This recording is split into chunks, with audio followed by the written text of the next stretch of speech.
It's happening all around us. Obviously, you can see with the ozone depleting and things like that, and more volcanic activity and just the Earth processes. There's a lot going on.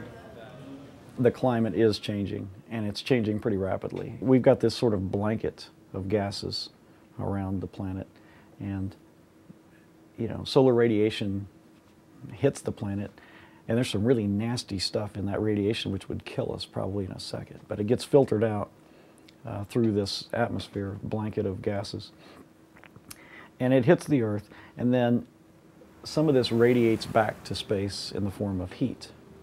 And as it turns out, certain gases like CO2 and methane and a few others actually will almost like reflect that heat back. I feel like there's a lot of people that are making a profit off of this. Do I believe that it's man-made? I don't think so. If you're a corporation and your company is producing a lot of CO2, you can actually get tax breaks if you reduce it. So there's incentives.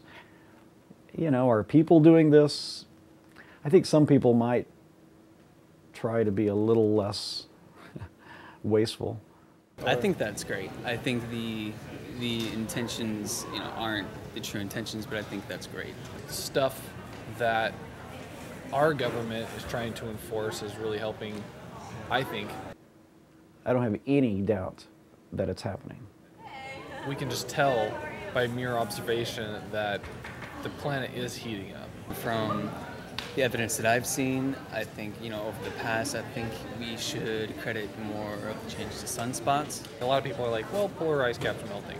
That's global warming right there, but that's not necessarily true. A lot of other things contribute to that. I want to see a lot of data, very clear data, overwhelming data, and the data that it's because of people. It's definitely leading that direction, but I'm not convinced yet. I think the people that just don't want to know about it or they just don't want to accept it have a lot of confusion about it, because what's really happening is when you can see all the different stuff, like the ice caps melting, like polar bears going extinct because of the temperature rising. There's stuff like that that people might not understand because they don't want to accept it. Go to the National Research Council website. I mean, you can get reports, and these are the top scientists in the world, and they don't have an agenda. They have nothing to gain or lose by presenting this report. They look at the data, they analyze it, they put it out. Get the report and read it. I mean, they have reports, and the summaries are in just real plain simple language without data or charts. Don't just listen to what people say. Find out for yourself.